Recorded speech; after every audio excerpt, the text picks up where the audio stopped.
हर खबर पर होगी आपकी पकड़। डाउनलोड कीजिए ABP live app. Trivendra Singh Rawat साहब भी हमारे साथ जुड़ चुके हैं, जो कि उत्तराखंड के मुख्यमंत्री हैं। त्रिवेंद्र सिंह जी, बहुत बहुत स्वागत है एबीपी न्यूज पर आपका। सबसे पहले तो उत्तराखंड के जो कुल मामले हैं वो कहीं ना कहीं इस बात को लेकर सुकून पहुंचाते हैं कि ये बढ़ तो नहीं रहे हैं, क्योंकि मैं देख रही हूँ 50 मामले, उनमें से 28 ठीक हो चुके हैं। और सबसे अच्छी बात यह है कि अभी तक कुल मरीजों की मौत का आंकड़ा मैं देखूं तो वो 0 है, जो सुकून पहुंचाता है। हाँ, धन्यवाद जी सर। अभी राज्य में जो कुल मिलाकर 51 पेशेंट सामने आए हैं और उनमें से 33 ठीक हो गए हैं। 18 अभी अस्पतालों में हैं और मौत कोई नहीं है। राज्य में 11 कंटेनमेंट जोन है। अच्छा। और हम ये कह सकते हैं कि अभी 28 दिन में डबलिंग का यहां पर आंकड़ा है। 28 दिन लगभग जी। और 65% पेशेंट ये हमारे ठीक हो रहे हैं। हमारे जो डॉक्टर्स हैं, हमारी जो पुलिस है, हमारी आशाएं हैं, आंगनबाड़ी हैं और तमाम ऐसे संगठन हैं जो हमारे कुछ समय पूरा सहयोग कर रहे हैं। जनता का भी भरपूर सहयोग मिल रहा है। उत्तराखंड की जनता पूरे अनुशासन के साथ, संयम के साथ रह रही है और स्वयं बहुत जागरूक है।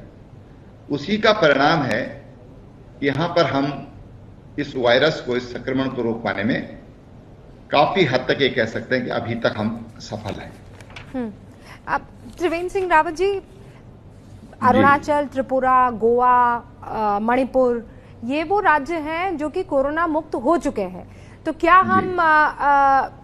हम आपके राज्य को भी, यानी उत्तराखंड को भी उस ओर जाते हुए देख रहे हैं? आप जिस तरीके से बता रहे हैं कि चीजें और जो डबलिंग है वो बाकी राज्यों से बहुत बेहतर स्थिति में है। मैं आपको एक बात और बताऊं कि राज्य में जो भी ये केसेज हैं, 80% केसेस ये जमात से जुड़े हुए हैं। 80% जो मरकज में गए थे, और या तो वो लोग हैं या उनसे संक्रमित लोग हैं। बाकी जो लोग हैं, 10 लोग जो बाकी हैं, इनमें 2 लोकल केस हैं। लोकल यानी कि वो भी देश के ही हैं, लेकिन बाकी जो अन्य केस 7 केस हैं, ये भी विदेशों से संक्रमित होकर यहां पर आए हैं। और जो 3 हमारे देश के केस हैं, उसमें 2 हमारे सेना से जुड़े हुए लोग हैं। एक तो स्वयं डॉक्टर हैं और एक सैनिक हैं और एक अन्य हैं जो यूपी हाथरस से हैं। अभी तीनों ठीक हो गए हैं। लेकिन अगर हम ये देखें कि लोकल उत्तराखंड के कितने हैं, तो आंकड़ा हमारा 0 की तरफ जाता है। एक बड़ी हमारे लिए सुकून की बात भी है। और हमारे जो 13 जनपद हैं, 13 जनपदों में से 9 जनपद हमारे ग्रीन हैं, ग्रीन कैटेगरी में है। 2 जनपदों में एक केस पाए गए थे। एक स्पेन से आए थे और एक मरकज से जुड़े हुए जमात के बंदे थे। अब वो दोनों जनपद भी हमारे 0 हो गए हैं। एक जनपद हमारा ऐसा है कि जहां पर उस जनपद के भी केस नहीं है, लेकिन वो रास्ते में उधर से निकल रहे थे। वो भी जमात के लोग थे, उधम सिंह नगर। जब उन्हें पकड़ा गया, क्वारंटीन में रखा गया और जब उनके टेस्ट हुए तो वो पॉजिटिव आए। तो हम ये कह सकते हैं कि उस जिले में भी, उस जनपद में रहने वाला कोई केस नहीं है। अच्छा, तो त्रिवेंद्र सिंह रावत जी, आप ये कह रहे हैं कि आप बेहतरी की स्थिति में इस वक्त उत्तराखंड जाता हुआ दिखाई दे रहा है। तो ऐसे में 3 मई के बाद क्या रूपरेखा रहने वाली है? क्या तस्वीर उत्तराखंड की होगी? आप लोगों की जो आज पीएम से बातचीत हुई, उसका लब्बो-लुभाव क्या निकल कर आया? रुबिका जी, हमने माननीय प्रधानमंत्री जी से कहा है, क्योंकि ये संक्रामक बीमारी है। ये जब विदेशों से यहां तक पहुंच सकती है, तो फिर पड़ोसी जिले, पड़ोसी राज्य, और क्योंकि आज हम एक दूसरे से बहुत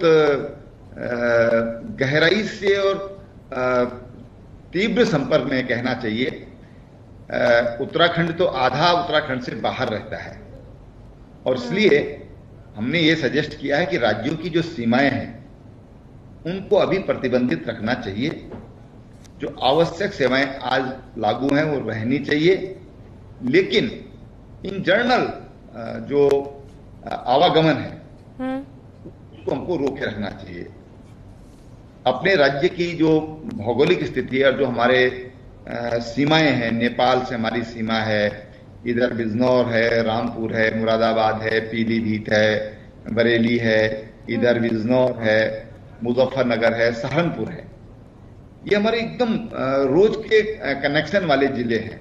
इसलिए जब तक इन सभी जिलों में हालात सामान्य नहीं हो जाती तब तक हमको ये जो आवागमन है इस पर रोक लगे, उसको रोकना चाहिए और समय समय पर समीक्षा करते हुए फिर धीरे धीरे हमको फेज आउट करना चाहिए, लॉकडाउन प्लान से एग्जिट होना चाहिए। ओके, त्रिवेंद्र सिंह रावत जी, बहुत बहुत शुक्रिया हमसे बातचीत करने के लिए। और आपने एक बड़ी बात कही है यहाँ पर कि प्रधानमंत्री नरेंद्र मोदी से जब आज आपकी वार्तालाप हुई और संवाद हुआ तो उसमें आपने एक बहुत महत्वपूर्ण चीज रखी है कि सीमाएं जो हैं वो सील रहनी चाहिए, उनको नहीं खोला जाना चाहिए 3 मई के बाद भी। बहुत बहुत शुक्रिया सर, ऑल द बेस्ट, और उम्मीद करते हैं कि जल्द से जल्द उत्तराखंड जो है वो कोरोना वायरस फ्री हो जाए।